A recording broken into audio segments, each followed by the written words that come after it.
letramento na EJA na perspectiva da integração entre componentes curriculares, ou seja, quem é professor de todos os componentes, né? Matemática, nós temos aqui participando professores de língua portuguesa, de matemática, de artes, anos iniciais, né? Estão aqui conosco. Tem a Adriana, Ivete, Cristiane também, dos anos iniciais. A Ivete, professora de história, de geografia, de história. Sejam todos bem-vindos. A gente vai ter alguns encontros aí, eu já mandei o cronograma para as escolas, das datas, a gente vai alternar as terças-feiras, né? Com a professora Thelma.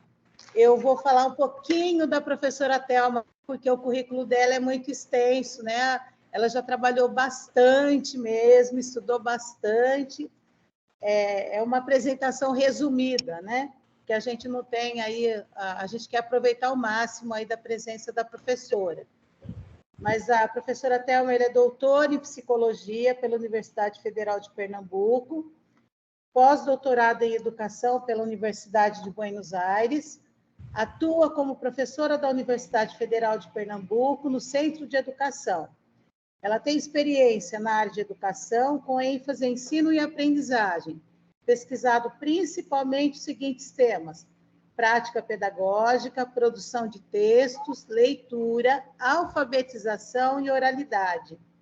É membro do Centro de Estudos em Educação e Linguagem, onde desenvolve atividades de formação de professores, produção e análise de materiais didáticos, livros e jogos, e de propostas curriculares. Atua no programa de pós-graduação em educação pela Universidade Federal de Pernambuco, orientando dissertações e teses no Núcleo de Educação e Linguagem. Atuou também como coordenadora do Pacto Nacional pela Alfabetização na Idade Certa. É com você, professora Thelma, e a gente conversou anteriormente, né? Ela também tem uma atuação aí na educação de jovens e adultos, que eu não mencionei aqui no seu currículo. Mas eu gostaria de passar a palavra para a professora para a gente, né, como eu disse anteriormente, aproveitar ao máximo aí da fala dela. E, de novo, quem puder abrir sua câmera, por favor. A palavra é sua, professora. Oi, Helena, obrigada. Boa noite, gente. Muito bom estar aqui novamente com vocês. Né? A gente, na realidade, vai continuar uma conversa, né? Nós já tivemos um primeiro encontro, né? Teve uma palestra, depois tivemos um primeiro encontro, e a gente está dando continuidade a essa conversa que nós iniciamos no encontro passado. Bom, eu tinha dito isso no outro encontro, mas pode ser que algumas pessoas não tenham estado lá naquele momento, mas, assim, essas reflexões que eu estou trazendo, que eu trouxe no encontro passado e nesse, elas foram retiradas principalmente de dois textos anteriores, né, que eu estive trabalhando neles. Um livro, né, que foi organizado junto com a professora Helena Albuquerque, Arthur Moraes e Andréa Brito. Aí eu estou destacando dois capítulos desse livro. Um se chama Os Textos na Alfabetização de Jovens e Adultos, Reflexões que ajudam a planejar o ensino, que eu escrevi junto com a Helena Albuquerque. E o outro é o Ensino dos Princípios do Sistema Alfabético e de suas convenções, que eu escrevi junto com o professor Arthur Moraes. E também retirei alguns trechos e algumas reflexões de um trabalho elaborado por Leila Brito de Amorim, foi uma monografia que ela escreveu no curso de especialização, né? Depois a gente até publicou um artigo com isso, mas eu estou pegando aqui mais coisas do que tem no artigo, e essa monografia da Leila se chama Será que quero somente aprender a ler e escrever? Quais são as expectativas dos alunos de EJA para o ensino de língua portuguesa, que diz a proposta curricular da Rede Municipal de Recife. Nesse trabalho, a Leila entrevistou, ela assistiu aulas, né, de EJA, ela entrevistou vários alunos de EJA, tentando aprender as expectativas, as dificuldades, aquilo que eles estavam vendo do cotidiano na escola. Então, eu trouxe, né, alguns trechos dessas entrevistas com esses professores. Bom, no primeiro encontro, a gente problematizou um pouco, né, os conceitos de letramento, prática de letramento e evento de letramento, né, numa perspectiva de que, quando a gente quer integrar diferentes componentes curriculares, nós vamos inserir esses sujeitos aprendizes em diferentes espaços sociais, e em cada um desses espaços eles vão vivenciar eventos de letramento, ou seja, situações em que a leitura e a escrita estão presentes, seja de forma autônoma, seja por meio, né, de outra pessoa que faz uma leitura para esse sujeito, ou que está ali registrando algo que esse sujeito está querendo dizer pela escrita. Lá também a gente iniciou, né, essa reflexão sobre interdisciplinaridade, né, trazendo essa ideia da interdisciplinaridade não como junção de disciplinas, mas como um modo de olhar um fenômeno social, mobilizando conceitos, mobilizando teorias de diferentes disciplinas, né? E a relação disso com transversalidade, que é, né, um conceito que diz respeito a gente ter determinados temas que perpassam vários componentes curriculares, né? E que isso tem a ver com o conceito de letramento, né, que é justamente porque nessas situações a gente termina lidando com temas que são complexos, né, que exigem, de fato, um olhar mais aprofundado. Discutimos também sobre o papel da leitura e da escrita nesse trabalho interdisciplinar, né? Eu sempre digo que a língua portuguesa, ela necessariamente dialoga com os diferentes componentes curriculares, a não ser que ela seja ensinada de uma forma muito fragmentada. Mas quando a gente trabalha com textos, necessariamente a gente mobiliza conceitos, né? E a gente tem essa potencialidade, né, de abarcar habilidades, conhecimentos curriculares diferentes, componentes curriculares. Discutimos um pouquinho sobre as modalidades organizativas do trabalho pedagógico, né, os que abordam, né, o que favorece muito a abordagem interdisciplinar, e a gente colocou que os projetos didáticos, as sequências didáticas, elas favorecem muito, porque justamente são modalidades de organização do trabalho que perpassam, né, diferentes conceitos e que vão sendo retomados e aprofundados, ou seja, existe um desdobramento, né, um trabalho simplificado, né, e aligerado. Aí falamos um pouquinho sobre as expectativas dos estudantes de EJA, né, quanto ao currículo escolar, e aí a gente focou naquele momento mais no ensino da leitura. Então, discutimos que ensinar a ler ou formar leitores implica em trabalhar com diferentes dimensões, né? E a gente, nessas dimensões, colocou o papel numa responsabilidade, né, dos diferentes professores, no caso, né, dos anos finais da escolarização, né, e nos anos iniciais dessa organização, né, temporal na escola, e que todos têm esse papel de ajudar nessa formação leitora, porque ela tem impacto, né, na própria progressão escolar dos estudantes, e discutimos um pouco os pressupostos e estratégias metodológicas para o ensino de leitura na EJA. Né? E aí eu estou salientando tudo isso porque aqueles que não estiveram no primeiro encontro, os slides foram enviados, eu acho, né, que eles podem ser consultados, e qualquer questão que vocês queiram hoje, mesmo que o temático hoje não seja leitura, o que vocês quiserem retomar, né, para relacionar com o que a gente está discutindo hoje, ou para tirar dúvidas, né, estamos aqui. Então, hoje, a gente vai dar essa continuidade, só que no lugar de a gente abarcar mais a questão da leitura, a gente vai se dedicar a pensar no ensino de produção de textos escritos. E aí vamos fazer um percurso parecido com o do outro encontro. Vamos ver um pouco as expectativas dos estudantes de EJA, o que é que eles dizem sobre o ensino da produção de textos na escola, as dimensões do ensino de produção de textos e os pressupostos e estratégias metodológicas para esse ensino. Então, é um caminho, né, parecido com aquele, só que ali a gente teve um foco principal na questão da leitura de textos, aqui a gente vai ter o foco principal na questão da produção de textos escritos. E aí, né, a primeira coisa para a gente poder discutir as estratégias metodológicas é a gente pensar sobre os processos cognitivos envolvidos na atividade de produção de texto. Então, a gente sabe, né, que tem muitas pessoas que não se sentem confortáveis quando a gente pede que elas escrevam um texto na frente de outras pessoas. Então, tem mesmo com escolaridade mais avançada, nós vamos encontrar pessoas que dizem que não sabem produzir textos, que não gostam de produzir textos, que produzir textos é uma atividade difícil, né? E isso está muito relacionado com o percurso escolar que essas pessoas tiveram ao longo da vida e que foram afastando cada vez mais essa identidade, né, do sujeito com a atividade da escrita. E ela, de fato, é uma atividade complexa, mas é uma atividade que, mesmo sendo complexa, ela pode ser exercida mesmo por crianças em início de escolarização. Então, é claro que a gente não vai dizer que uma pessoa que tem alto nível de escolaridade produz texto com a mesma facilidade que uma criança no início de escolarização ou de um jovem, um adulto em início de escolarização. Mas é uma atividade possível e que a gente vai ter diferentes possibilidades, diferentes tipos de situações em que essas pessoas, né, podem assumir essa atividade de escrita. Mas aí, para a gente começar a discutir isso, né, para a gente entender esses processos cognitivos, eu queria que vocês colocassem um pouco para mim, né? Quando a gente vai produzir um texto, que ações mentais a gente vivencia na hora que a gente está escrevendo? Em que é que a gente pensa? Quais são os conhecimentos que a gente mobiliza para a gente conseguir escrever um texto? Que tipos de conhecimentos?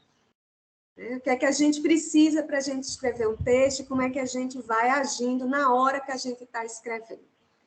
Quem é que poderia aqui falar um pouquinho do seu processo de escrita? Né? Assim, olha, quando eu vou escrever um texto, eu geralmente faço de tal modo. Quem é que quer falar um pouquinho sobre isso?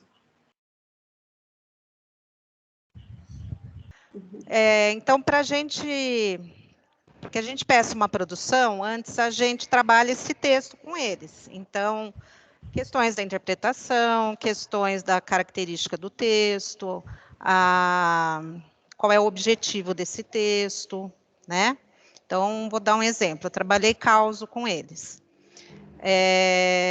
Vimos vários causos, etc. Aí, num segundo momento, eles contaram causos das regiões que eles vieram, né? Muitos, inclusive, são do Nordeste. E, então, esse trabalho aí da oralidade, que é super importante também, né? Para depois, num outro momento, pedir a produção de texto. E realmente existe isso que você falou, essa preocupação de, eu não sei pôr vírgula, vai estar tudo errado, né? Então, a gente sempre deixa eles bem à vontade para dizer que isso não importa naquele momento, né? Que as ideias que fluam. Então, normalmente são esses 3 passos aí, tá? E eu procuro sempre elogiar muito para depois ir melhorando o que precisa, né? Justamente para ir perdendo esse medo. Então, resumidamente, é assim, tá? Certo. Então, a Mariana está dizendo que quando ela vai fazer uma situação em sala de aula, vai vivenciar com os alunos uma situação de produção de texto na escola, ela procura, primeiro, fazer com que conteúdos, conhecimentos sobre aquele tema apareçam. Então, ela disse que faz isso através da leitura de um texto, através da socialização do que eles dizem. No caso, por exemplo, no exemplo que ela deu, eles iam contando causos, né, que eles já tinham vivenciado. Então, ela está dizendo que está, nesse momento, fazendo com que eles gerem o conteúdo textual. Ou seja, o que é que eu tenho a dizer sobre esse texto? E, a partir daí, eles começam a escrever, e ela começou aqui a citar para a gente que eles levantam alguns conhecimentos que eles precisam para poder fazer a escrita do texto, que às vezes se sentem inseguros com esses conhecimentos. Então, veja, quando esses alunos eles vão escrever, eles precisam, de fato, né, ter 3 tipos de atividades. Então, a gente diz que produzir texto é uma atividade linguística em que a gente coordena ações de diferentes tipos.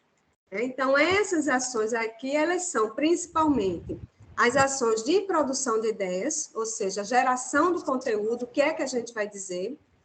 A textualização, então, são várias ações que a gente utiliza para textualizar, ou seja, para organizar essas ideias em produto linguístico, e a atividade do registro, que é a codificação do texto no suporte.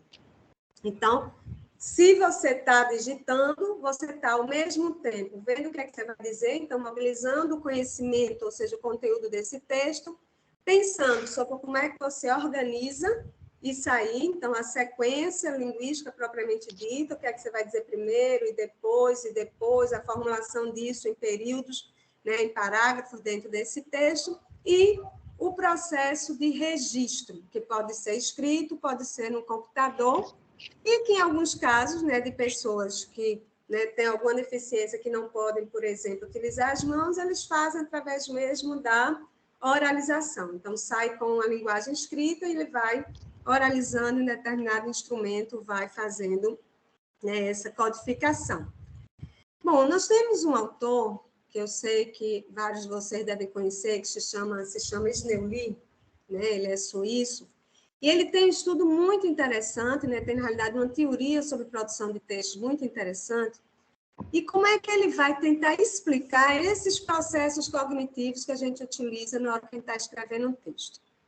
Ele vai dizer o seguinte, que quando a gente se depara com uma situação problema, seja ela qual for, e que a gente precisa escrever um texto, a primeira coisa que acontece é o que ele chama de construção da base de orientação. Então, o que é essa base de orientação? É um conjunto de representações que a gente vai construir sobre a situação de interação. Ou seja, eu vou produzir esse texto por quê? Né? Qual é o problema que eu tenho que resolver para escrever esse texto? Quem é que vai, né, ler esse texto e por que é que essa pessoa ou essas pessoas vão ler esse texto? Qual vai ser essa estrutura geral desse texto? Ou seja, que gênero discursivo eu vou mobilizar para organizar esse texto? Em que situação social esse texto vai circular? Onde? Em que espaços sociais? Então, ele diz que isso aí é um conjunto de representações mentais, né? A gente, quando está acostumado a escrever texto, isso acontece de uma forma muito rápida e quase automática, né? A gente começa, né, está numa situação que eu tenho que escrever para fulano, eu vou passar um e-mail para fulano. Imediatamente, esse conjunto de representações aparece na cabeça da gente, né? Então, quem é que eu vou escrever? Então, é fulano, mas nesse momento é fulano, que é minha colega de trabalho, e não minha amiga lá, de mesa de bar, né? Eu estou escrevendo no e-mail institucional, falando sobre trabalho, esse e-mail pode circular para outras pessoas. Então, tem esse conjunto de representações aí, que ele chama base de orientação. E ele vai dizer que esse conjunto de orientações, essa base de orientação, é que vai guiar todas as outras ações mentais no momento da escrita. E que essa base de orientação ela pode ser modificável ao longo da escrita, ou seja, eu estou escrevendo um texto com determinado propósito, com determinada finalidade, pode ser que quando eu comece a escrever esse texto, o meu propósito mude um pouco, né? E que eu já tenha aí uma outra representação sobre o que é que o meu destinatário está esperando que eu diga em relação àquela situação. Então, ele vai dizer que a gente constrói essa base de orientação. Com base nessa base de orientação, a gente cria, mesmo que mentalmente, um plano textual. Então, um plano geral. Mas a gente não tem um planejamento de tudo que vai estar nesse texto. Então, antigamente, quando as pessoas ensinavam a produzir texto, elas diziam que a produção de texto seguia 3 momentos. O planejamento, o escrito e a revisão. O que esse autor vai dizer é que não é bem assim, né? Quando a gente se depara com a situação, a gente cria esse plano geral a partir dessa base de orientação e a gente começa o processo de escrita. Mas, ao longo desse processo, a gente vai planejando cada fatia desse texto e a gente vai revisando. Então, ele chama isso de planejamento em processo, revisão em processo. Algumas pessoas têm dificuldade justamente com essas ações de planejamento e revisão em processo. Então, por exemplo, eu ensino no curso de pedagogia. Às vezes eu recebo um texto de um aluno que eu vejo, aí eu leio um parágrafo, que o parágrafo está sem sentido, não faz sentido, está desarticulado, né, está truncado. Aí eu chego para o meu aluno e eu digo, o que é que você quis dizer aqui? Aí ele diz, eu quis dizer isso, isso e isso. Leia para mim o que é que você fez. Quando ele começa a escrever, o próprio começa a rir. Eita, não dá para entender, não. Né? E aí você percebe claramente que ele não estava fazendo a revisão em processo desse texto. É como se ele tivesse aquele plano geral e ele se seguisse para frente, escreve, sem parar para ir revisando o que está escrevendo.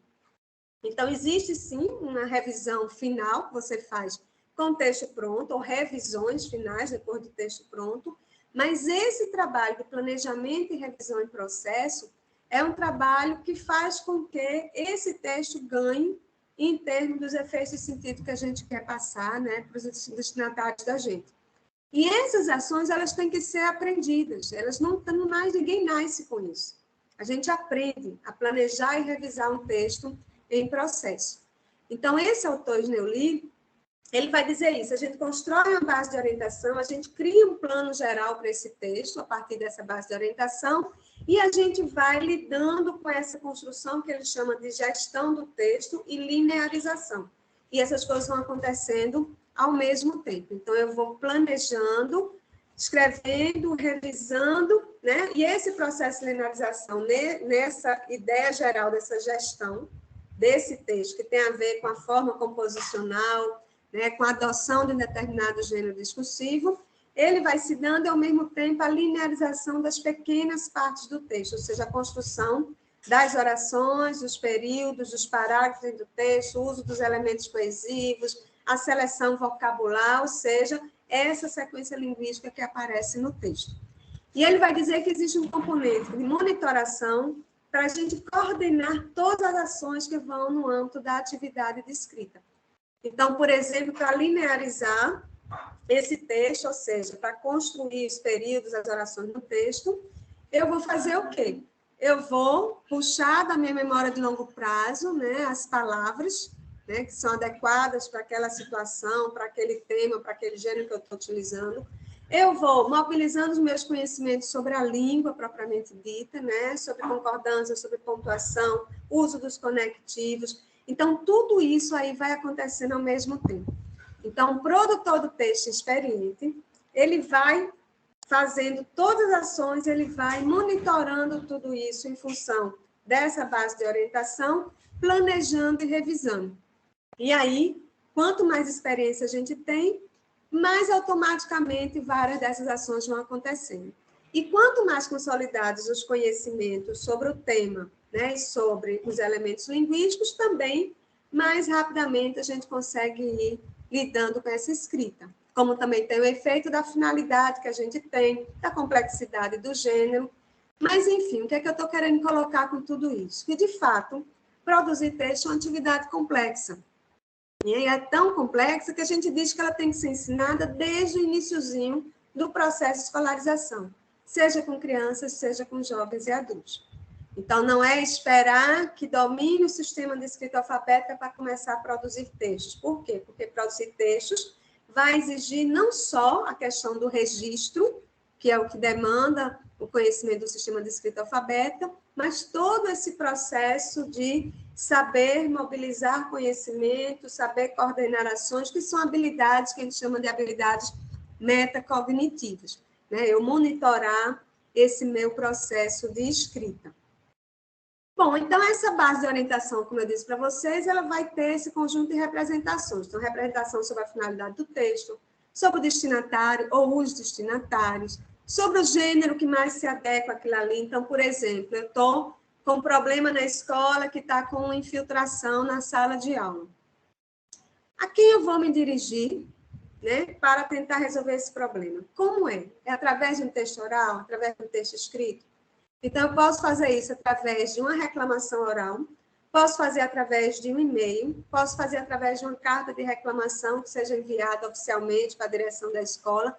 Enfim, diferentes gêneros podem ser utilizados e a gente tem que escolher qual que naquela situação é o mais adequado.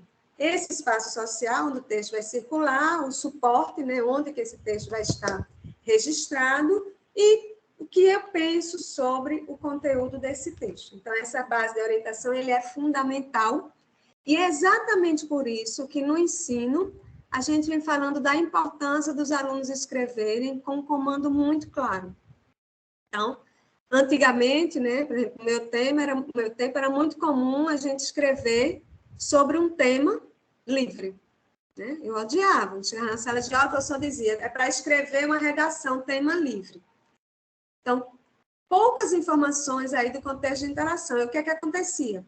a gente tomava o professor como único destinatário, a gente tomava a atividade avaliativa como a única finalidade daquele texto, e a gente tentava adequar o texto a um modelo textual que era da redação escolar, que se afasta muito do que são os gêneros que circulam na sociedade.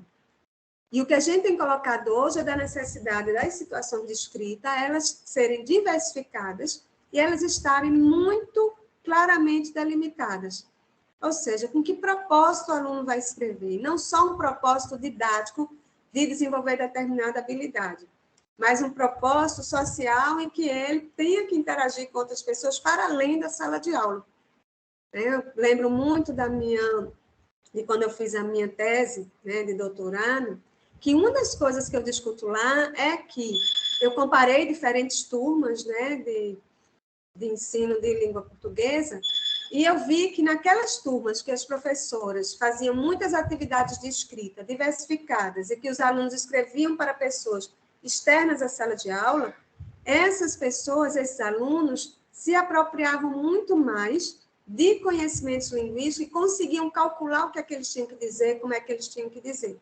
Aquelas professoras das turmas que toda vez escreviam textos para serem lidos na própria sala de aula, eles tinham dificuldade justamente de aprender a construir essas representações e eles tinham dificuldade de calcular que informações teriam que estar presentes no texto, né, quais que poderiam ser deixadas para o leitor inferir, que estratégias ele poderia utilizar, que recursos, o vocabulário. Então, essa diferença que eu vi quando eu observei em algumas turmas e outras turmas, ela foi muito grande no resultado das escritas, né, dos estudantes.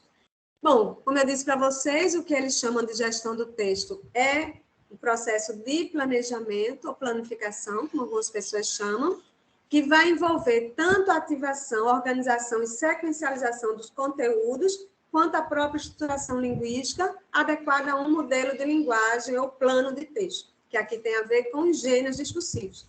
Né? Então, na hora que eu começo a escrever a notícia, na minha mente eu já vou mobilizar os conhecimentos que eu tenho sobre como é uma notícia, qual é o tamanho de uma notícia, que recursos, que estilo se utiliza para escrever uma notícia. Então, se eu leio muitas notícias, eu vou tendo esse conjunto de conhecimentos e naquela situação eu mobilizo esses conhecimentos, eu vou utilizar na escrita dessa notícia. Então, ele vai ter a ver essa fase de gestão do texto com a construção do plano textual, a partir dessa base de orientação, com planejamento e revisão em processo, como eu já expliquei para vocês, e com essa ideia da geração do conteúdo, ou geração de ideias, e a enunciação durante toda a atividade. E a coordenação das ações no âmbito das atividades de escrita. Então, essas escolhas vão levar em consideração o lugar social, o momento da produção, o objetivo da atividade, a relação entre enunciador e destinatário. E, como eu falei, o processo de linearização, ele vai atuar no nível local do encadeamento textual, ou seja, realmente nas escolhas linguísticas desse texto.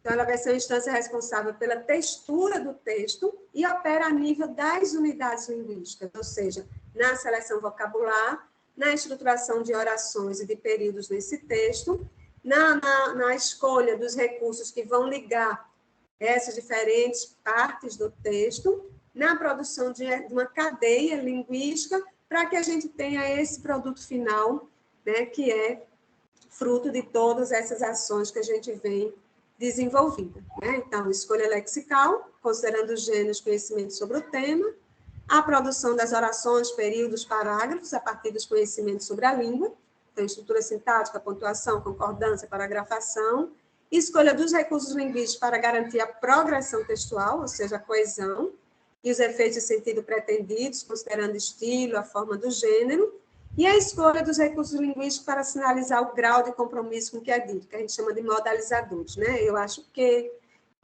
provavelmente, né? É possível, tenho certeza, então, esses modalizadores que a gente vai utilizando para sinalizar, né, o compromisso que a gente tem com aquilo que a gente está dizendo. Bom, gente, eu quis dar essa introdução, que é a introdução teórica, porque é muito difícil, né, você pensar na situação didática sem que você pense nessa complexidade. Entender os erros, entender as falhas que os alunos cometem quando eles escrevem um texto, precisa, para isso, a gente justamente ter essa clareza de que esse aluno está no processo de aprendizagem, não apenas dos recursos linguísticos da língua, mas ele está desenvolvendo habilidades cognitivas de gerir o texto, de pensar sobre o texto, e isso é algo que demanda um certo tempo, né, no processo lá pedagógico. Bom, e aí, considerando esses processos cognitivos, né, nós teríamos que pensar nas condições de produção de textos na escola. Então, primeiro eu já coloquei que é definir as condições, né, o comando, a situação de escrita. Então, tem um comando de produção de texto com a finalidade muito clara. Então, para que o aluno vai escrever? Que gênero, né, está mais adequado? Que gêneros você pode dar mais de uma possibilidade de gênero, mas que sejam, que tenham relação com a finalidade de escrita. Os destinatários, ou seja, quem é que de fato vai ler esse texto. E que, de preferência, não sejam apenas os colegas de sala de aula. O suporte textual, o contexto de circulação, onde esse texto vai circular, e que a gente tem atividades prévias para que eles acumulem, agreguem conhecimento sobre esse gênero que eles vão escrever, sobre o tema e sobre os recursos linguísticos. Então, a Mirene, quando ela foi falar a experiência dela, ela disse assim, olha, a gente primeiro faz leitura de um texto, né, sobre aquele conteúdo, depois a gente tem uma conversa em que eles vão socializar o que eles sabem, né, para depois a gente começar esse trabalho. E teve um momento que ela disse assim, também pensar no gênero. Então, se eu chegar aqui e disser para vocês, olha, eu quero que vocês escrevam um necrológio. Quem não sabe o que é um necrológio, não vai sentar e escrever um necrológio. Ou quem tem um conceito vago, mas não leu muitos necrológios, não sabe também muito sobre o estilo, sobre o tamanho desse texto, como é que eles se organizam. Não é à toa que, às vezes, alunos ficam perguntando quantas linhas é para escrever. Então, isso acontece principalmente quando ele não está com muita clareza do propósito de escrita, do onde que esse texto vai circular, e conhecimento sobre esse gênero aí, né, que ele tem que escrever. Então, ensinar a produzir texto não é só no dia que a gente pede para produzir texto, né? Em toda a situação em que a gente está refletindo ou está dando acesso. Então, se eu estou fazendo um trabalho, né, lá no componente de história, sobre reportagem, estou lendo determinado tema, e eu trouxe reportagens para a sala de aula, se eu levo algumas reportagens, o aluno sabe que aquilo ali são reportagens, e depois eu faço uma atividade em que eles escrevam, né, reportagens para serem veiculadas no jornal da escola, ou no mural, no jornal mural, enfim. Se eu vou fazer isso, então é importantíssimo que eles estejam lendo várias reportagens, que eu digo, olha, isso aqui é uma reportagem. O que é que há em comum entre essas reportagens? O que é que vocês estão vendo em comum? Como é que eles se referem às pessoas que eles estão citando ali? Que tipo de informação é importante aparecer? Por que é que a gente está chamando isso de reportagem e não de notícia? Então, essa conversa com os alunos é uma conversa que vai dar mais elementos na hora que ele vai fazer a produção desse texto. E a gente tem que pensar que, quando ele vai escrever, quanto mais experiência ele tem com a produção de textos escritos, ele vai ficando cada vez mais ágil, cada vez mais fluente no processo de escrita. Então, a gente aprende a construir essa base de orientação. Então, tem pessoas, né, que às vezes vão escrever o texto, ficam com papel em branco muito tempo. Você chega perto e você diz, não, o que é que você vai escrever? Ah, eu vou escrever sobre tal coisa. Assim, quem é que vai ler? Por que é que você está escrevendo isso? Então, quando você conversa com esse aluno que está lá com a página em branco, você está ajudando esse aluno a pensar nessa base de orientação. Quando você faz essa discussão com toda a turma, então, gente, o que é que a gente vai escrever? Qual é o texto que vocês vão escrever? Por que é que vocês estão escrevendo o texto? Por que é que isso aí é importante? A gente está escrevendo para quem? Por que a gente está escrevendo para essa pessoa? O que será que essa pessoa sabe sobre isso que a gente está escrevendo? Então, essa conversa que a gente tem com os alunos antes da escrita vai ajudando esse aluno a construir essa base de orientação. Em outras situações, ele vai ganhando essa experiência de pensar nisso tudo para poder começar a escrever e a construir esse plano textual, que pode ser um roteiro escrito ou pode ser um plano textual mental, como a gente muitas vezes faz quando a gente tem mais experiência nesse tipo de situação. Fazer com que eles aprendam a planejar e fazer revisão em processo. Então, por exemplo, eu vejo muitas pessoas achando que produção coletiva de texto, em que o professor, né, está no quadro, né, escrevendo junto com os alunos, tem muita gente que acha que isso aí é só para as turmas de que tem alunos que não dominam o sistema de escrita alfabética. Ou seja, no ensino fundamental com crianças, primeiro e segundo ano, no EJA, lá o primeiro ou segundo módulo. Na realidade, não. Se a gente quer ensinar os alunos a se tornarem produtores, a que sejam, né, para que eles desenvolvam as habilidades de escrita, produção coletiva de textos ajuda alunos em diferentes etapas de escolaridade. E ajudam na construção do conhecimento sobre aquilo ali que a gente está estudando. Então, se eu sou um professor de ciências, eu estou fazendo, né, um projeto sobre preservação, né, de região ribeirinha, sei lá, chutei aqui. Eu estou discutindo com eles esse tema, a gente leu sobre esse tema, e eu digo, olha, gente, agora a gente vai escrever, né, um artigo sobre esses temas, e a gente vai enviar esse artigo para as crianças da escola, que elas querem saber sobre isso que a gente estudou. Estou aqui, gente, chutando uma situação. Se eu digo isso para os meus alunos, e eu vou construir coletivamente com eles, no momento que a gente está escrevendo, ao mesmo tempo que eu estou pensando sobre essa escrita, eu estou mobilizando os conhecimentos que a gente estudou. Porque eu vou dizer, olha, o que foi que a gente leu sobre isso? Quem é que lembra? Então, eles utilizaram um vocabulário que não é um vocabulário acadêmico, que você está querendo que ele domine, né? Que é uma coisa normal que a gente faz no ensino da história, da ciência, da geografia, a gente quer que eles dominem um vocabulário do campo acadêmico, científico. Então, ele diz uma coisa, você vai dizer, olha, como é que a gente pode dizer essa palavra de outra forma? Nos textos que a gente estava lendo, qual era a palavra que era utilizada para isso? Então, na produção coletiva de texto, eu estou ajudando esse aluno a desenvolver as estratégias de planejamento e revisão em processo. Estou ajudando esse aluno a mobilizar os conhecimentos sobre esse tema, assim como sobre o gênero. E estou com ele ensinando também como avaliar se esse texto que a gente está escrevendo ele está adequado a esses parâmetros de interação que a gente está colocando ali. Então, digamos nessa situação que eu criei agora. Vamos escrever um texto sobre esse tema, e esse texto a gente vai enviar para a turma lá da professora do 4º ano do ensino fundamental, né, de crianças, porque eles também estão estudando esse assunto. Bom, a gente deu um destinatário que está externo à sala de aula, ele está na escola, mas está externo à sala de aula, e eu vou poder com os alunos avaliar, será que eles vão entender isso que a gente está escrevendo? Então, aquilo que eu falei, de, às vezes, o texto ser muito truncado. Então, ele vai ter que parar para pensar, tá? É o estudante lá do 5º ano, será que ele está entendendo? Será que ele vai entender? Então, começar a ler e reler esse texto com os alunos para que eles se preocupem com esse interlocutor e não com quem está em sala de aula. A gente vai dizer, ele não estudar esse texto aqui que a gente estudou. Tem coisas nesse texto que a gente precisa dizer para eles. Como é que a gente vai dizer isso para eles? Então, esses processos aí vão fazendo com que esses alunos ganhem experiência e que, aos poucos, eles possam fazer isso com mais autonomia e sozinhos. Né? E precisam também das condições concretas de produção. Então, se eu estou escrevendo com meus alunos sobre determinado tema, na maior parte das vezes, se é um tema mais complexo, eu não vou poder fazer isso em uma aula.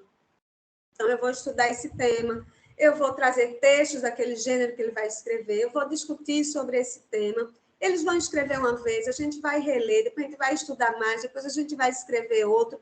Então, é nessa situação que esse aluno vai utilizar a escrita no próprio processo de aprendizagem destes diferentes componentes curriculares e desenvolver uma ferramenta que é fundamental na progressão escolar dele em todos os componentes curriculares.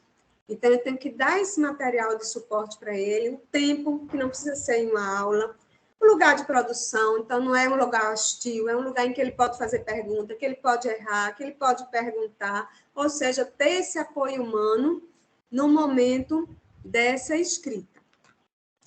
Gente, tem alguma coisa que vocês queiram complementar, ou corrigir, ou retirar em torno do que eu falei agora? Alguém quer levantar alguma coisa, comentar ou corrigir algo que eu disse?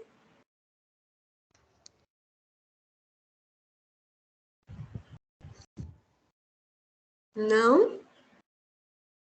Então, a gente vai seguindo. Se vocês quiserem interromper, vocês podem interromper, tá? Como nem sempre eu estou vendo aqui o tempo, aí vocês, né, podem falar mesmo. Professora, eu dou uma parada, né, ou eu termino aquela frase e eu volto para vocês, tá? Bom, então, com isso tudo, o que é que eu quis dizer, gente? Eu quis dizer que quando a gente ensina a produzir texto, a gente ensina vários conhecimentos e a gente faz com que eles desenvolvam várias habilidades.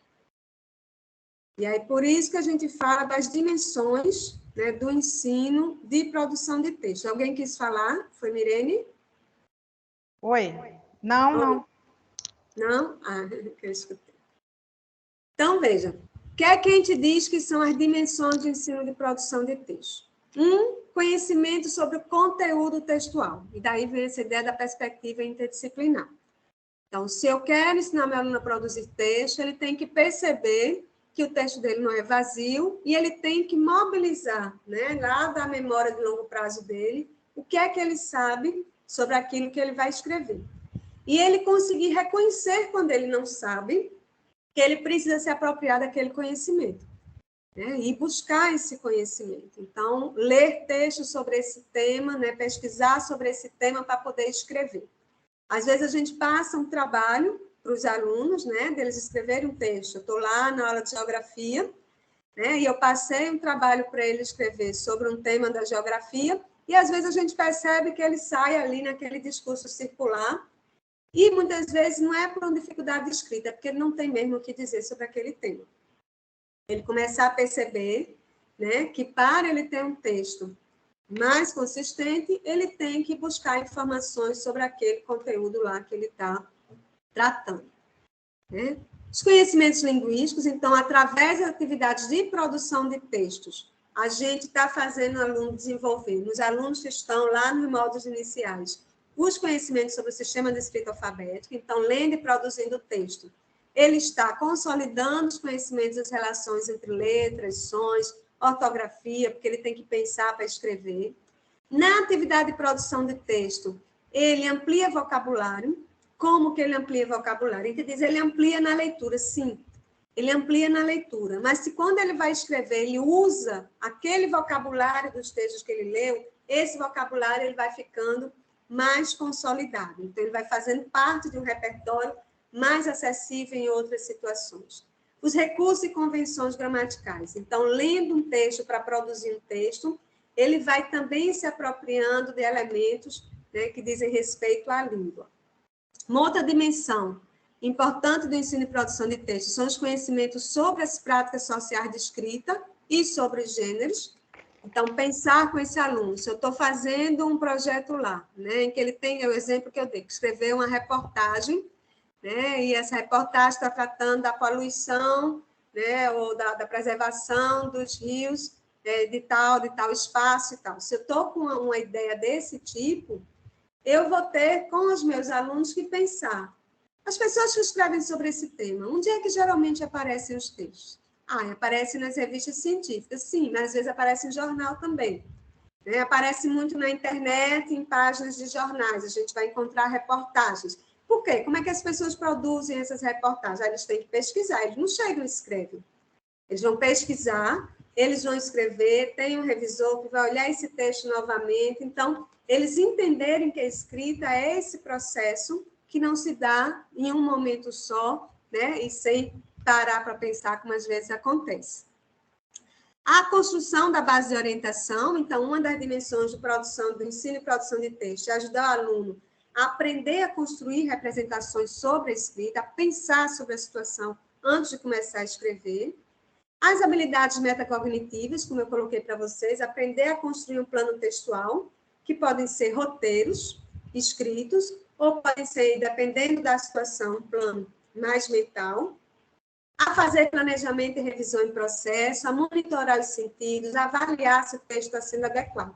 Essas habilidades metacognitivas, elas são muito, se favorece muito o desenvolvimento delas, principalmente em situações de produção coletiva, de produção em dupla, de produção em grupo. Por quê? Porque eles têm que explicitar e eles têm que entrar em acordo quanto ao que eles vão fazer naquele texto. Isso faz com que eles socializem conhecimentos e que eles possam, né, Vygotsky fala muito, né, realizar uma atividade numa perspectiva intersubjetiva. Né? O Vygotsky, ele diz que tudo que a gente aprende, todas as aprendizagens complexas, elas primeiro ocorrem no nível interpsíquico e depois a gente apropria para ser capaz de fazer com autonomia no que a gente chama de intrapsíquico. Então, essas habilidades aqui, essas capacidades, né, que são de produção de texto, quanto mais a gente faz junto com o outro, mais a gente vai desenvolvendo habilidades, capacidades para a gente fazer só. Né? E desenvolver estratégias adaptadas a essas finalidades e às condições de produção. Então, quanto mais diversificadas as situações de produção de texto, mais eu vou aprendendo a construir essas bases de orientação e a adequar os elementos que eu tenho, né, o vocabulário, os elementos, os recursos linguísticos, as estratégias de escrita, para dar conta de um leque mais ampliado, né, de situações de interação. Então, tem vários autores aqui, eu citei alguns aqui embaixo, que vão falando isso, que ensinar a produzir texto não é ensinar gramática. Então, a gramática está na escrita do texto, sim. Então, um dos elementos que a gente vai utilizar, dos tipos de ação, é justamente de mobilizar conhecimento vocabular, conhecimento dos elementos coesivos, a estruturação dos períodos, nesse processo de linearização. Mas isso é um dos componentes de produção de texto. Um outro componente é da geração de ideias, e o outro componente diz respeito a essas habilidades da gente ir construindo plano textual, escrevendo, planejando, revisando em processo e avaliando o texto que a gente faz. Então, aqui são essas diferentes dimensões da produção de textos que a gente coloca como fundamentais a gente ter em mente quando a gente planeja o ensino em qualquer modalidade, né, da educação básica. Bom, e aí eu trouxe alguns trechos de jovens e adultos que dizem por que para eles é importante aprender a produzir textos escritos na escola. Eles tomaram a leitura e a produção de textos escritos como, né, duas ferramentas que eles consideram fundamentais no processo de escolarização deles. Eu coloquei aqui uma pessoa chamada Joaquina, de 62 anos, que ela diz o seguinte, né, a pergunta era, qual é a coisa que você mais quer aprender na escola? Né? Quais são as principais aprendizagens que você quer na escola? E aí a Joaquina disse, escrever. Assim, agora sim.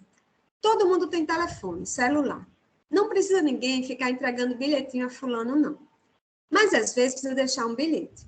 Saio de casa, quero deixar um recado na geladeira. Olha, eu vou para tal lugar. Não é isso? Veja, a Joaquina, ela está falando de um gênero que é o gênero bilhete. Hoje, a gente tem duas formas mais recorrentes da gente deixar um recado rápido. Uma é a gente colocando, como a Joaquina disse, alguma coisa escrita no local facilmente de fácil visualização em casa, ou no local onde a gente quer deixar o bilhete. O outro é através das redes sociais. Então, por exemplo, a gente faz muito isso no WhatsApp, né? Eu faço. Às vezes eu vou sair de casa, tem alguém que ainda está dormindo, eu quero que a pessoa faça algo na hora que ela acorda. Aí eu boto no Zap.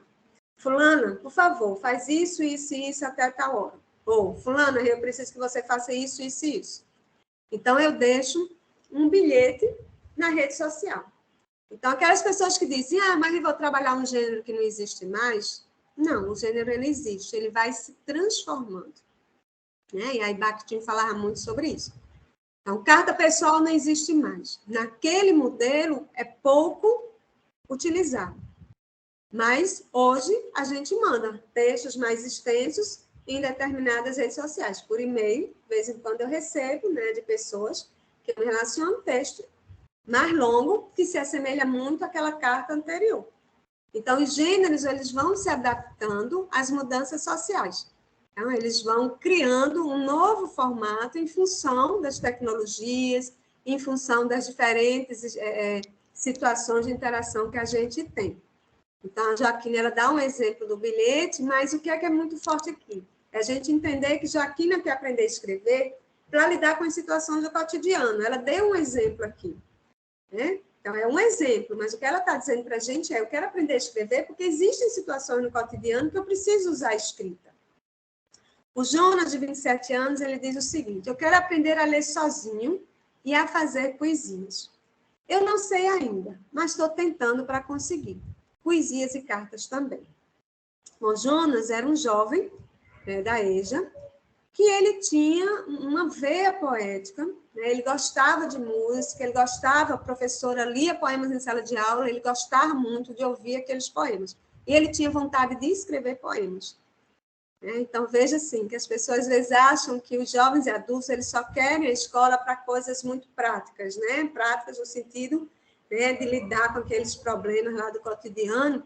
Só que, assim como Jonas, nós encontramos outras pessoas que também citaram situações em que eles queriam escrever, para escrever poesia, para escrever histórias para os netos. Eu lembro de uma que falava das histórias para os netos, queria fazer historinha, né, para os netos, ou que queria usar para desabafar, né? Eu queria ter um diário, eu acho tão bonita uma pessoa que tem um diário, isso foi uma senhora falando, né? E eu queria escrever, mas não sei escrever. Então, veja, elas querem a escrita também para expressar sentimentos, as emoções, né? Aquilo que é, né, do dia a dia delas. O Pedro, de 57 anos, ele diz o seguinte: escrever bem o português. Saber como se escreve o português para fazer cartas, bilhetes, aprender a escrever correto as palavras. Então, as pessoas mais velhas, elas falavam de cartas e bilhetes. As pessoas mais jovens, em geral, não falavam de cartas e bilhetes, mas falavam, sim, de situações do uso de textos epistolares, ou seja, esses textos que a gente utiliza para se comunicar, né, com outras pessoas.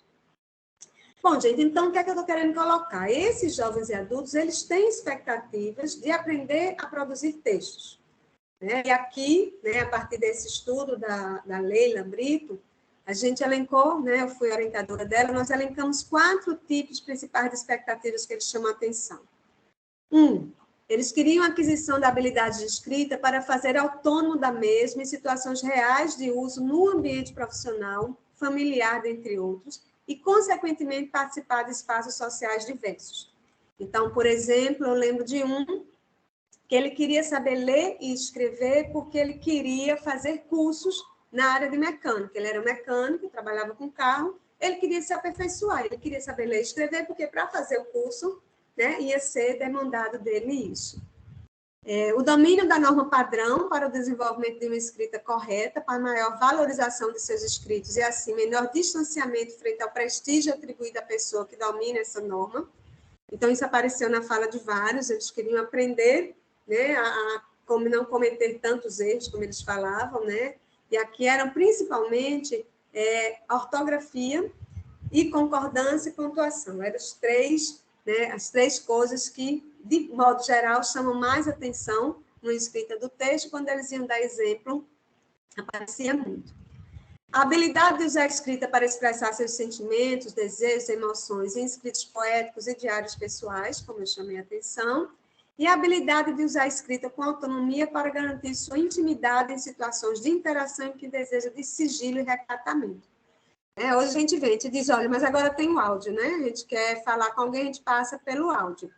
Mas, às vezes, a escrita é melhor do que o áudio, né? Às vezes, por exemplo, a pessoa que está do outro lado diz, eu não posso ouvir agora. Né? Então, várias situações eu já me deparei com isso, né? Não posso ouvir agora. Aí você vai lá e você escreve o que você quer escrever para aquela pessoa. Né? Se você não sabe escrever, você perde essa possibilidade. Além de outras postagens que às vezes as pessoas querem fazer em outras redes sociais e que a escrita, né, ajudaria bastante. Então, o que é que a gente está querendo com isso? É mostrar que na EJA é importante a gente pensar a produção de textos como uma das atividades frequentes em sala de aula, porque os jovens e os adultos têm essas expectativas e, como é um processo complexo, exige um tempo e exige que a gente tenha, essas pessoas tenham uma imersão, né, em situações, como eu falei no conto passado, de leitura e agora de produção de textos. E as estratégias metodológicas, né, são várias. Eu coloquei aqui, né, alguns exemplos que têm a ver, né, com esses parâmetros que eu citei aqui. Então, o que é que são isso? São os parâmetros que a gente coloca como alguns princípios fundamentais para a gente pensar esse ensino de produção de texto. Então, primeiro, né, para a formação de produtores de textos autônomos e autoconfiantes, é necessário contemplar temáticas diversificadas para atender diferentes propósitos, diversidade de gêneros, incluindo os literários. Então, ter várias situações de escrita em que eles tenham que escrever textos sobre temas diversos, né, dando conta de finalidades diversas. Além disso, promover a reflexão sobre o contexto de escrita, então, pensar com eles, né, com clareza, os parâmetros da interação, a relevância da atividade, a pertinência das estratégias escolhidas, ou seja, por que é que a gente vai escrever isso para essa pessoa, é melhor escrever ou é melhor falar. Então, refletir com eles sobre o contexto de escrita, que é aquilo que eu já expliquei por conta da construção da base de orientação.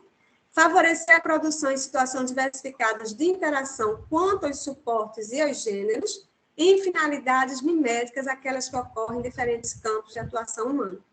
Então, antigamente, a gente ficava escrevendo aquela redação lá de 3, 4 parágrafos, que é uma espécie de texto que não aparece em outra situação. Hoje, a gente fala da necessidade de escrever textos em situações que se assemelham àquelas que os nossos estudantes vão vivenciar fora da escola. Contribuir para que os estudantes elaborem planos textuais, né, considerando finalidade e destinatário.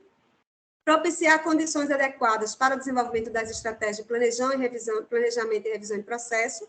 Eu já exemplifiquei a questão das situações de produção coletiva, em dupla, em trio, que ajudam muito nisso. E contribuir para a construção de conhecimentos acerca da forma composicional e estilo do gênero, que se dá a partir do momento em que ele vai ler diferentes exemplares daquele mesmo gênero, para que eles possam aprender a mobilizar, ativar conhecimentos relativos à temática e aos gêneros, saber selecionar o que é que vai dizer naquele texto, que vocabulário vai utilizar, como que ele vai estruturar os parágrafos, os períodos, organizar sequencialmente e adequar o nível de formalidade, dentre outros aspectos. Né? E aí eu trouxe alguns exemplos para a gente ver de situações de produção de textos na EJA, pensando justamente nessas situações aí de escrita, né, que dê conta dessa complexidade. Aí eu peguei um exemplo da professora Ana Cláudia Libânio, Ana Lúcia Bernardo Lopes e Cristina Sabino Salles, né, eram professoras de uma escola que tinha uma formadora chamada Ana Catarina Cabral, elas desenvolveram uma experiência, né, coletiva, ou seja, cada uma com sua turma, eles foram desenvolvendo situações de produção de texto. E aí aqui, gente, é uma síntese muito pequena, né, daquilo que elas vivenciaram lá, né, só para a gente, né, tentar visualizar um pouco. Então, como é que está lá no relato delas, né? Unindo preocupações relativas à temática preservação do meio ambiente e ampliação do letramento dos estudantes, as professoras organizaram uma sequência que foi distribuída em 7 etapas. Então, o que é que elas fizeram? Primeiro, elas escolheram trabalhar com o gênero cordel. E aí começou, né, uma série de atividades em que eles puderam refletir sobre o que é um cordel, com mobilização de conhecimentos prévios sobre esse gênero. Então, elas mostravam o cordel. Vocês já viram isso aqui? Quem sabe o que é um cordel? Quem já leu? Onde que vocês viram esse texto? E aí, eles refletiram, né, em diferentes momentos sobre o cordel, como é que se organiza um cordel, fizeram leitura, né, de textos de cordel, com discussão sobre as diferenças entre cordel e repente. Então, eles fizeram essa diferenciação, mas era uma forma também deles irem se familiarizando com esse gênero, né, com o gênero cordel, que é um gênero que trabalha diferentes temáticas, né, algumas críticas sociais muito fortes a gente encontra, né, também encontramos histórias engraçadas, encontramos histórias que ironizam com situações do cotidiano, então é um gênero bem interessante assim, para você desenvolver a leitura mais crítica. Depois, elas fizeram com os alunos uma pesquisa sobre a história do cordel. Depois planejaram a visita de um cordelista, que foi à escola, para conversar sobre a estrutura do cordel, como é que ele produzia o cordel, como é que ele via, né, essa atividade deles. Fizeram leitura e interpretação de cordéis coletivamente, depois que o cordelista foi, aí eles retomaram as atividades de ler e interpretar diferentes cordéis. Fizeram análise de estilogravuras, com discussão sobre as finalidades, né, das estilogravuras nos cordéis. Leitura de um cordel sobre preservação do canal do Ibura e produção de cordel sobre esse mesmo tema. Então, o que é que aconteceu aqui, né? O Ibura é um bairro lá onde a escola dele se situa, que tinha um canal que estava bastante poluído, bastante maltratado. E aí, eles fizeram, né, a leitura de um cordel sobre a preservação do canal do Ibura, só que enquanto essas professoras estavam fazendo isso na aula de língua portuguesa, eles estavam numa outra situação, né, de sala de aula, também discutindo sobre essa questão de preservação ambiental, né? Por isso que eles dizem que eles estavam com preocupação sobre a temática de preservação do meio ambiente. Então, eles tinham tido, né, estavam tendo, eu não lembro agora, não, acho que foi antes, eles tinham tido reflexões sobre essa questão da preservação do canal, e abriram essa discussão sobre o canal do Ibura e foram produzir um cordel sobre esse mesmo tema. E aí a Ana Catarina, né, que era formadora desse grupo de professoras aí, ela dá esse seguinte depoimento. Ela diz o seguinte: esse projeto teve origem da necessidade dos alunos discutirem a importância da preservação do meio ambiente e dos direitos e deveres dos mesmos enquanto cidadãos. Para isso, as professoras da comunidade do Moxotó, no Ibura de Baixo, incentivaram seus alunos, partindo da temática arte e comunicação, a analisarem e produzirem um cordel sobre a importância da preservação do canal do Ibura nessa comunidade. Então, o que a Ana Catarina está colocando é que esse tema surgiu na discussão feita com essas professoras. Aí a minha pergunta para vocês, gente, é: que sugestões a gente poderia dar a essas professoras para ampliar esse trabalho que elas realizaram, né, com o cordel? Se vocês fossem falar hoje para essas professoras, que sugestões vocês dariam para elas?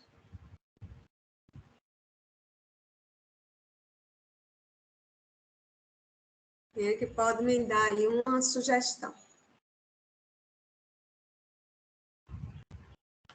Isso aqui foi a vivência que tive.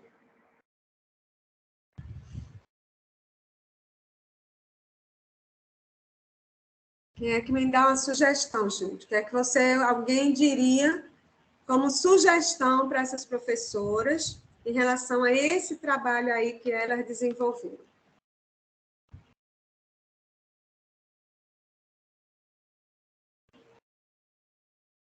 Tenho certeza que várias pessoas estão aí pensando sobre isso e estão dizendo: eu não faria desse jeito, não, eu faria tal coisa. Ou, eita, seria interessante também fazer isso. Ou eu aliaria e traria tal tipo de atividade. Inclusive, acredito que alguns de vocês já tenham feito algum trabalho similar a esse. Quem é que poderia trazer sugestões para essas professoras ou um exemplo de algo que tenha feito na escola?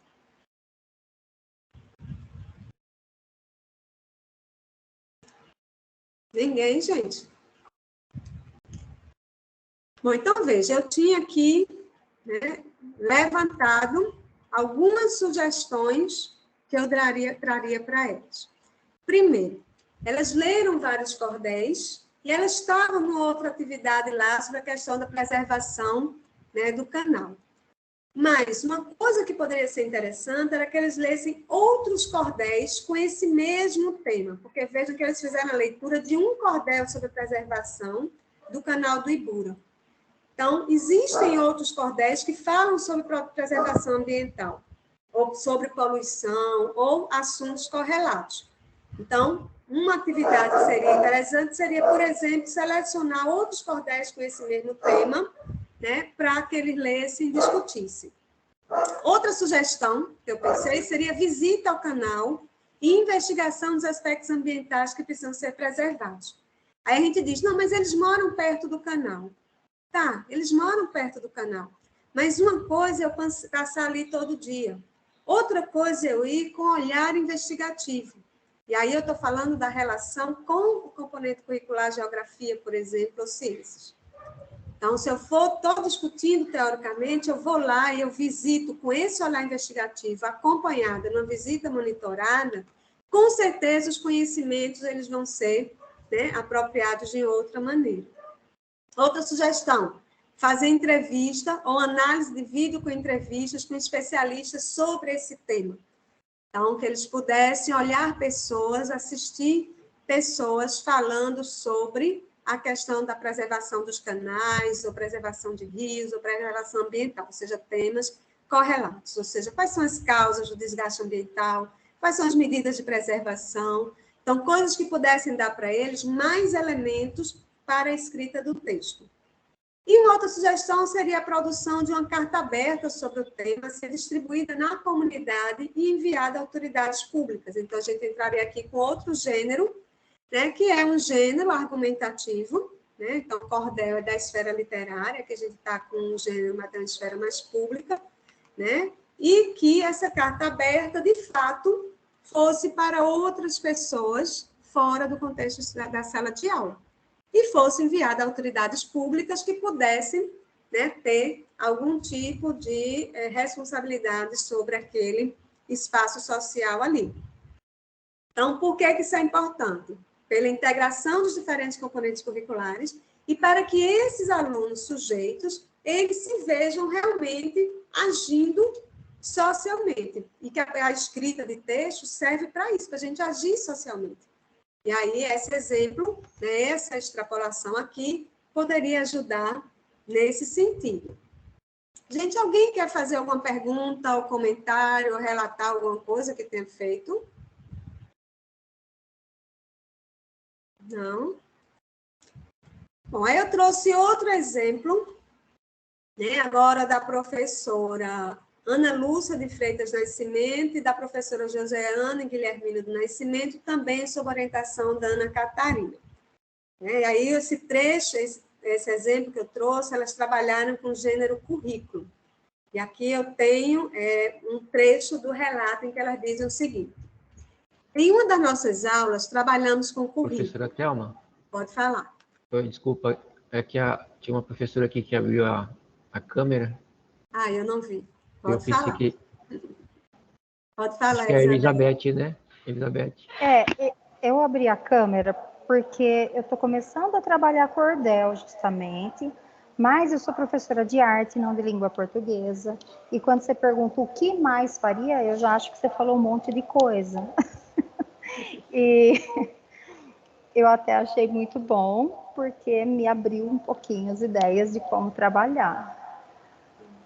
Era só isso. A xilografura, né, Elizabeth? Isso. É muito bom de trabalhar na área de arte, né? É por conta da...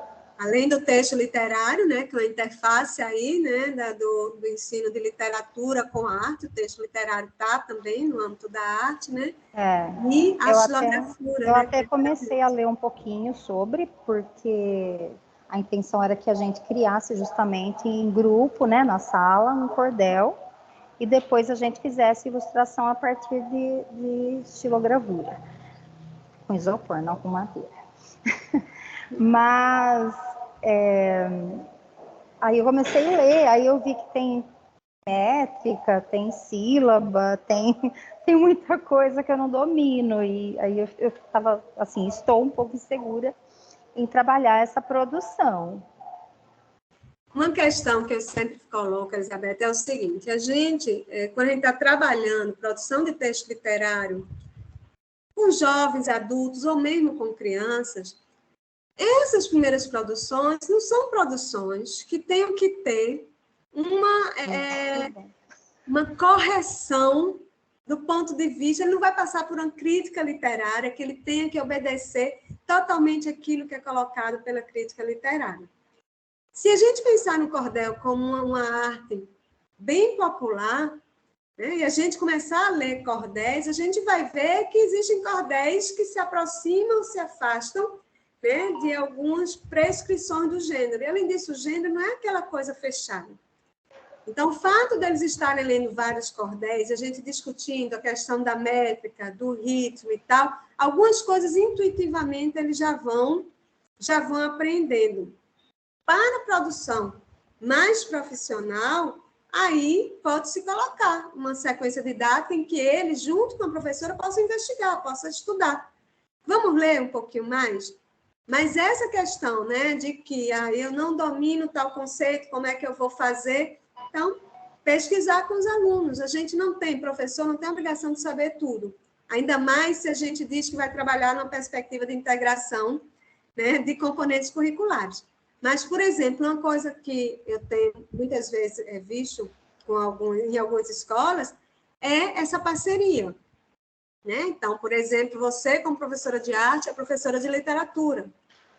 Sim. Então, essa parceria, muitas vezes, dá frutos assim, maravilhosos. Né? Então, além dessa questão, vamos pesquisar, vamos entender, vamos atrás, como será. Né? Hoje, a gente tem internet, que é super fácil pesquisar tudo no mundo. Né? A gente tem que ter cuidado, porque tem muita coisa que não é verdade, né? Que não é correto. Mas a gente indo atrás de algumas páginas mais seguras, indo no Google Acadêmico, por exemplo, né? A gente encontra coisas que são mais tranquilas para essa pesquisa. E essa parceria, né? A professora de literatura, ó, vamos fazer junto, vamos fazer de um jeito que aquela ali seja aproveitada em mais de um componente curricular, inclusive com atividade avaliativa. Não sei. Então, agora, parabéns, né, por você estar aí, né, buscando justamente essa interface, trabalhando com o gênero que eles adoram, porque aqui, pelo menos, onde a gente vai, os alunos gostam muito, né, do trabalho com o cordel. Espero que fique bom. Aí eu vou mostrar a produção. Espero. Deve ser a gente... Alguém tem um relato aqui? Eu quero que você diga, eu fiz assim, assim, assim. Porque eu sei, vocês ficam caladinhos aí, mas eu sei que todo mundo tem relato de um monte de coisa. Eu ainda vou encontrar a fórmula, né? Que quando a gente está presencial, é mais fácil, né? Quando a gente está assim remotamente, é mais difícil essa fórmula das pessoas se colocarem naquilo que elas fazem. Que é bom, gente, socializar, porque outras pessoas vão tendo novas ideias, né? Aí, veja, aí o outro exemplo que eu trouxe foi esse do currículo, né? Que ela vai dizendo, né? Em uma das nossas aulas, trabalhamos com currículo, pois tínhamos como objetivo fazer com que os alunos identificassem a estrutura de um currículo, conhecessem a importância do currículo e conseguissem criar seu próprio currículo. Comecei a aula fazendo a leitura de um currículo, logo depois expliquei a importância de um currículo para o trabalhador e perguntei se alguém já tinha feito um currículo. As alunas, apesar de procurarem muito emprego, nunca tinham feito um currículo. Mesmo assim, arriscaram dizer que o currículo era para procurar emprego, mas não souberam explicar sua estrutura. Então, passei de mão em mão o currículo que eu tinha lido, depois propus a produção de um currículo pelos alunos. Assim, traçamos um roteiro do que deveria conter nesse texto, né, no currículo. Então, se a gente pegar aqui essa experiência que elas fizeram, a gente vê o quê? Está trabalhando um gênero primordial para quem está com jovem, na EJA, com jovens e adultos. Hoje, os currículos, alguns são preenchidos na própria, na página, né, da instituição que está oferecendo uma determinada vaga, lá mesmo já tem o formulário para ir sendo preenchido. Outros você tem que anexar, né, ou enviar por e-mail ou outro formato. Mas muitas pessoas têm dificuldade, tanto de preencher aqueles formulários, quanto de produzir, né, o currículo à parte. Então, é um gênero importantíssimo para trabalhar com jovens e adultos e que eu tenho visto pouco em sala de aula. Então, que sugestões eu pensei que nós podíamos levar, né, para as professoras que fossem trabalhar com esse currículo? Analisar diferentes currículos em grupos, buscando semelhanças e diferenças, porque vejam que elas, né, leram um currículo apenas. Pesquisar sobre as profissões citadas nos currículos e as exigências relativas a essas profissões. Né? Por quê? Porque a gente vai colocar no currículo principalmente aquilo que tem a ver com a profissão, né, com o cargo que a gente está querendo concorrer. Promover um debate sobre desigualdades sociais e profissões. Então, aqui a gente já pega um tema geral, né, que é profissões, a gente já começa a fazer uma interface por exemplo, com história, né, em que a gente pode discutir bastante essa relação, né, de desigualdade social e profissões, ler reportagens sobre atividades profissionais, produzir reportagens sobre profissões e escolarização para publicar na página da escola, produzir livreto com relatos pessoais dos estudantes relativos às atividades profissionais que já exerceram e como começar a exercer tais atividades. E uma outra que eu não coloquei aqui, que seria reservar em algumas aulas um tempinho para coletivamente produzir o currículo de um determinado colega ou de uma determinada colega que esteja precisando. Porque esse é um momento de aprendizagem. Então, você quer botar esse currículo onde? Eu quero deixar pronto para enviar para vários locais. Mas qual é o tipo de trabalho que você está pensando que você vai enviar esse currículo? Como é que você vai enviar esse currículo? Então, mesmo que seja uma turma mais avançada, que eles dominam a leitura e a escrita, isso não é uma coisa que eles dominem e que é importante, né, na vida deles. Bom, gente, então, algumas reflexões gerais que eu trago, né, sobre essas duas experiências é que a proposta didática sobre profissões e escrita do currículo estabelece interface com o mundo do trabalho, muito central na vida dos jovens e adultos. Tem interface com história, com geografia, que dá para a gente fazer um trabalho interessante. As propostas se assemelham por propiciar a escrita de textos que têm finalidades claras, destinatários delimitados e por terem sido produzidos em situações em que reflexões sobre a situação de escrita, sobre as temáticas e características do gênero foram propiciadas. Então, situações que vão ter uma relação com aquilo que acontece fora da escola na vida dessas pessoas e que têm finalidades, têm gêneros ali indicados. São essas dimensões das situações didáticas que conferem a elas a riqueza e o potencial para que as aprendizagens de fato ocorram. E, além dessas, sem dúvida, outras questões podem ser levantadas, como a importância da mediação dos professores para o desenvolvimento das estratégias de planejamento e revisão textual. Então, aqui não foi discutido, mas a forma como o professor ou professora chega perto, ajuda na escrita e vira um coautor dos textos, isso ajuda muito nas aprendizagens desses estudantes. Bom, eu tinha colocado aqui mais um exemplo, que vai ficar nesses slides que vão, né, para vocês, né, mas é um exemplo a partir do trabalho com cartaz de campanha educativa, né, e aqui eu trouxe alguns, né, a diversidade tem que ser respeitada, a violência não.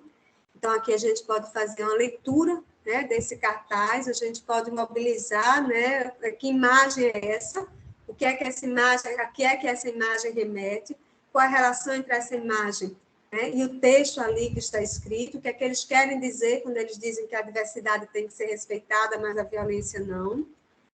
Esse outro, né, preconceito gera violência, diga não à homofobia. Então, aqui, por que são essas cores que estão utilizadas desse modo, e por que esse vermelho ali está pingando, o que é que isso quer dizer, o que é homofobia, né? Por que está dito aqui que preconceito gera violência, né? E depois fala de homofobia, o que é que tem a ver uma coisa com a outra, né? E a partir daí a gente poderia trabalhar com a discussão sobre esses cartazes, qual é o tema dos dois, né? Quais são os argumentos levantados nesses textos, quais são os recursos utilizados para a construção de sentidos, fazer pesquisa sobre dados estatísticos relativos à violência provocada pela homofobia, ou, se eu escolher cartaz de campanha educativa que fale de violência contra a mulher, violência contra a criança, né, ou outros temas, né, na área de saúde, né, por exemplo, eu lembro de alguns que a gente trabalhou com um grupo de professoras que trabalhava com a questão da AIDS, com tuberculose, então, dependendo, né, dos objetivos que a gente tem. Nesse caso específico, leitura de reportagens sobre homofobia, se o problema for machismo, leitura de reportagens, né, sobre feminicídio e outros temas correlatos, produção coletiva de uma reportagem a ser enviada para algum jornal local ou publicada em redes sociais, então é algo que a gente pode fazer também, produção de cartazes de campanha educativa que possam ser espalhados na comunidade, na escola, então aqui eu tratei de um tema, eu escolhi propositadamente um tema extremamente complicado, difícil de ser trabalhado, mas que não pode ser esquecido, sobretudo com jovens e adultos. Muitos jovens e adultos desses têm problemas familiares sérios relacionados, né, com a questão do machismo, da homofobia, né, e que são temas importantes a serem trabalhados. né? Aqui eu trouxe os exemplos, né? Outros exemplos de cartaz de campanha educativa. Esse aqui, a cada 15 segundos uma mulher cai da escada. E a cada 1h30 uma mulher não sobrevive para contar a própria desculpa. Então, é um texto que exige muita inferência, né, que pode ser discutido quanto ao conteúdo, quanto ao que é isso, porque é que ele está falando que 15 minutos uma mulher cai da escada, será que ela cai? O que é que ele quer dizer com isso? E quando é que ele quer dizer que, né, a cada 1h30 uma mulher não sobrevive para contar a próxima desculpa, de que desculpa ele está falando ali? Então, você pode fazer a interpretação desse texto, a partir dele, fazer a leitura e interpretação sobre o tema, sobre os argumentos levantados no texto, exploração dos recursos utilizados no cartaz, pesquisa sobre dados estatísticos relativos à violência contra a mulher, produção de cartazes educativos sobre o tema a ser espalhado na comunidade. Então, novamente, textos importantes com temas importantes.